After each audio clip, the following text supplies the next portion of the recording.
Hello students, कैसे हो आप। हमने लास्ट लेक्चर में पैरेलल सीरीज कॉम्बिनेशन देखा था, उसमें कुछ इक्विवेलेंट रेजिस्टेंस निकालना सीखा था। इसके अलावा हमने रेसिस्टिविटी और रेसिस्टेंस के बारे में भी एक रिवीजन जैसा किया था। फिर हमने जाना था रेसिस्टेंस और कंडक्टेंस में क्या डिफरेंस है। जो हमने बताया था आपको, conductance is inverse of resistance या फिर conductivity is inverse of resistivity. तो ये हमने सब देखा था। आज हम बात करते हैं heating effect of electric current. Heating effect of electric current. Heating effect of electric current. और हाँ, एक बात मेरे को बताना जरूरी है आपको कि अगर आपको ये हमारे वीडियो पसंद आ रहे हो तो आप इनको अपने दोस्तों को शेयर कर सकते हैं। हमारे चैनल को आप लाइक करिए, शेयर कीजिए, फिर सब्सक्राइब कीजिए। अपने दोस्तों में भी शेयर कर सकते हैं आप। तो हमको और ज़्यादा ऐसे वीडियो बनाते रहने के लिए आपके तरफ से हमें मोटिवेशन मिलेगा और हम आपके काम के और भी वीडियो लेक्चर्स हमेशा लोड करते रहेंगे। Thank you. बेल आइकन को जरूर दबाइए। ओके, तो देखिए heating effect of electric current क्या है। स्टूडेंट, क्या हुआ था कि हमने जब करंट फ्लो किया किसी सर्किट में, होम समझो, होम सर्किट है कोई, होम सर्किट, होम सर्किट, घरों में जो सर्किट है, सर्किट मतलब जहाँ पे हमारे फैन, ट्यूबलाइट और दूसरे इलेक्ट्रिकल अप्लायंसेस लगे हुए हैं, ऐसा सर्किट है। तो हमने जब वहां पे ये अप्लाई किया, करंट फ्लो करवाया, तो क्या हुआ। ये जो करंट मतलब क्या, इलेक्ट्रिकल एनर्जी, इलेक्ट्रिकल एनर्जी। तो वो किस किस तरीके से खर्च हुई, हमारी इलेक्ट्रिकल एनर्जी किस प्रकार से खर्च हुई। ये देखिए, फैन चलाया इसने, तो इसका मतलब electrical energy is converting into mechanical energy.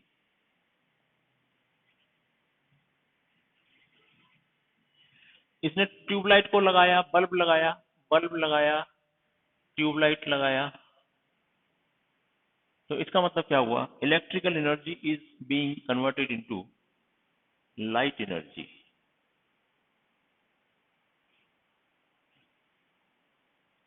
हमने कोई म्यूजिक सिस्टम चलाया, म्यूजिक सिस्टम चलाया, उसमें से हमारे को साउंड मिलती है, तो क्या हुआ, electrical energy is being converted into sound energy. तो ये तो हमारे डायरेक्ट कन्वर्जन ऑफ एनर्जी है। डायरेक्ट हमको कुछ ना कुछ चेंज होके, इलेक्ट्रिक एनर्जी को चेंज होके कुछ ना कुछ हम यूजफुल कर लेते हैं। लेकिन सोचिए कि अगर हमारे इस होम सर्किट को छोड़ दीजिए, अगर हम कोई और एक्सपेरिमेंट कर रहे हैं लैब में या फिर कोई और बड़ी मशीन में हमने यूज किया है और हमको समझ में आया कि हम हमारे सर्किट में सिर्फ रेजिस्टेंस लगाएं, if we use only resistances, only resistances in our circuit, then what will happen, क्या होगा।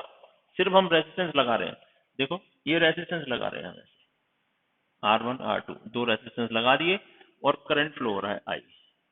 तो अब इससे देखिए, ना तो आपको साउंड एनर्जी मिल रही है, साउंड नहीं मिल रही। लाइट मिल रही है क्या, लाइट नहीं मिल रही। फिर आपको कोई फैन हवा वगैरह आ रही है, मैकेनिकल एनर्जी मिल रही है क्या, नहीं मिल रही। कुछ भी मूविंग पार्ट भी नहीं दिख रहा इसमें। तो साउंड, लाइट ही, मैकेनिकल, ये तो कुछ एनर्जी नहीं मिल रही हमको। तो अगर हमारा सर्किट सिर्फ रेसिस्टेंस से बना है तो होता क्या है, अगर हम ऐसे कोई रेसिस्टेंस को अगर ध्यान से देखें तो the whole of the energy जो भी हम इसको सप्लाई कर रहे हैं, दैट विल, ये सब, इसका टेम्परेचर बढ़ने लगता है, टेम्परेचर इंक्रीजेस, मतलब हमको मिल रही है, it means what, we get heat energy, heat energy हमें मिलने लगती है। तो हीट एनर्जी जो मिलती है तो वो भी हम यूजफुल किसी काम में यूज कर सकते हैं। जैसे घरों में देखो, हमारे पास कुछ ऐसे अप्लायंसेज होते हैं जो हीटिंग इफेक्ट का यूज करते हैं। जैसे हीट हमको किस किस में जरूरत है, हमें समझो घर में ओवन होता है, माइक्रोवेव ओवन देखा होगा, हमें हीटर देखा होगा आपने घर में, कई बार हीटर का भी यूज, टोस्टर देखा होगा, टोस्ट को बनाने के लिए, ब्रेड का टोस्ट बनाने के लिए इसका यूज करते हैं। हम इलेक्ट्रिक आयरन का यूज करते हैं, हम अपने कपड़े इस्त्री करने के लिए, प्रेस करने के लिए आयरन का यूज करते हैं, उसमें हीट ही तो चाहिए। फिर हम और क्या कर सकते हैं, नहाने के लिए पानी गर्म करते हैं तो गीजर का यूज करते हैं। So these all are the home appliances using one special kind of electric current. The effect of electric current is known as heating effect of electric current. Right? मतलब क्या, हीटिंग इफेक्ट क्या है, एक अगर हमारे circuit में सिर्फ resistance लगे हैं, रेसिस्टिव सर्किट है, तो whole of the current, whole of the electrical energy is being converting into heat energy, and this effect is called as heating effect of electric current, और जिसका यूज हम different home appliances like oven, heater, toaster, electric iron और geyser में, और भी कई ऐसे example मिल जाएंगे आपको जहां पे हम उस हीटिंग इफेक्ट का यूज करते हैं। राइट, अब हीटिंग इफेक्ट ओके समझ में तो आ गया हमको, लेकिन आखिर कितनी हीट प्रोड्यूस होती है उसकी कैलकुलेशन करनी पड़ेगी।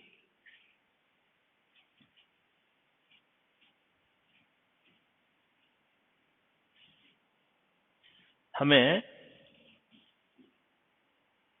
कैलकुलेशन करने के लिए हीट कितनी प्रोड्यूस हुई, to calculate the heat produced, to calculate the heat produced in an electric circuit, in an electrical resistive circuit. आप समझे रेसिस्टिव क्यों, उसमें सिर्फ रेसिस्टेंस होने चाहिए, इन एन इलेक्ट्रिकल या फिर resistive circuit we use Joule's law of heating, Joule's law of heating, we use a law known as Joule's law of heating। तो ऑब्वियसली आपकी बात समझ में आ रही होगी, एक थे मिस्टर जूल जिनके नाम से एनर्जी का यूनिट जूल बनाया गया। हम कहते हैं ना कितने जूल एनर्जी, तो वो ऐसे ही नहीं है दैट जूल एनर्जी का मतलब ये है, एक जूल साहब जो हमारे महान वैज्ञानिक हुए, उन्होंने ये जूल्स लॉ ऑफ हीटिंग दिया, उनके नाम पे एनर्जी का यूनिट जूल माना गया। ओके, तो जूल साहब ने क्या बताया कि अगर कोई सर्किट है, ये लॉ क्या है, according to him, according to this law, according to this law इन्होंने क्या बताया, नंबर वन, जितनी भी हीट एनर्जी प्रोड्यूस होती है that is proportional to current flow, resistance of the circuit and time to which it flows. According to this, heat produced is directly proportional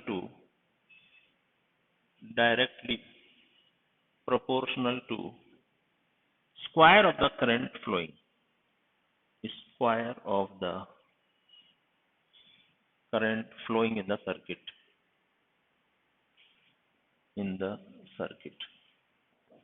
मतलब heat produced is directly proportional to I square। दूसरी बात क्या बताई, सिर्फ I पे ही depend नहीं करता, और भी कुछ फैक्टर्स हैं। Number two, heat produced is directly proportional to the resistance of the circuit, कितना रेसिस्टेंस है इस पे भी डिपेंड करता है। Heat produced is also directly proportional to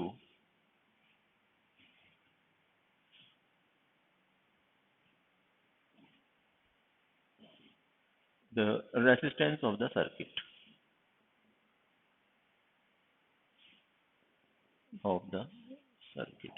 मतलब H is proportional to R, ये 2 हो गया, ये पहला हो गया, H is proportional to I square, H is proportional to R।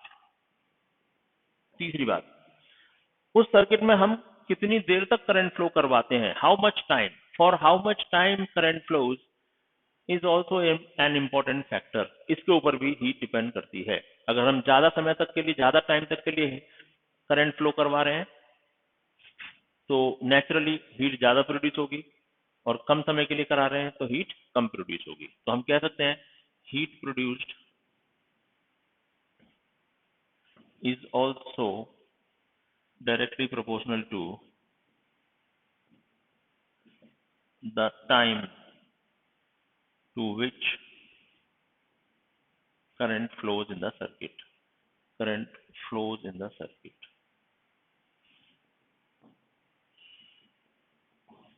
इसका मतलब h is proportional to time also. तो इन तीनों को अगर हम क्लब करें from 1, 2 and 3, what we get from equation 1, 2 and 3 we get heat produced is proportional to I square into R into T। और अगर हम प्रोपोर्शनलिटी साइन को हटा दें और एक कांस्टेंट लगा दें जिसकी वैल्यू 1 हो, if k equal to 1 then h is equal to I square RT, ये भी कह सकते हैं। तो ये फॉर्मूला हम हीट कितना प्रोड्यूस होगा उसके लिए यूज कर सकते हैं, राइट। इसका हम एक एग्जांपल ले सकते हैं, हीट प्रोड्यूस कितनी हुई इसके लिए। जब तक आप नोट कीजिए मैं एक एग्जांपल चेक कर लेता हूँ आपके लिए, कौन सा दे सकते हैं।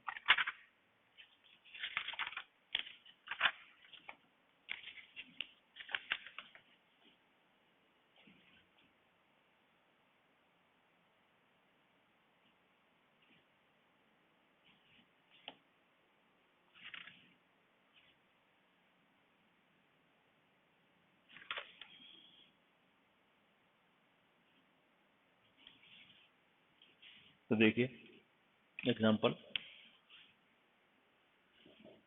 If 2 ampere current flows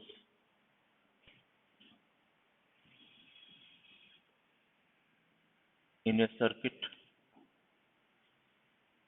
of resistance 100 ohm for 2 minutes, then how much heat is produced।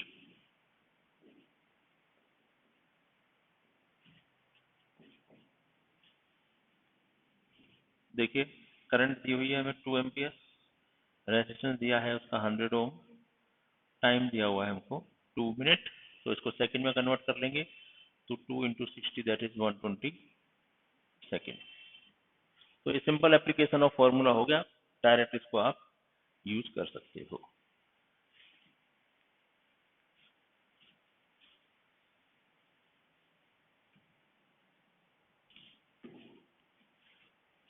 क्या हो गया, H equal to I square R T.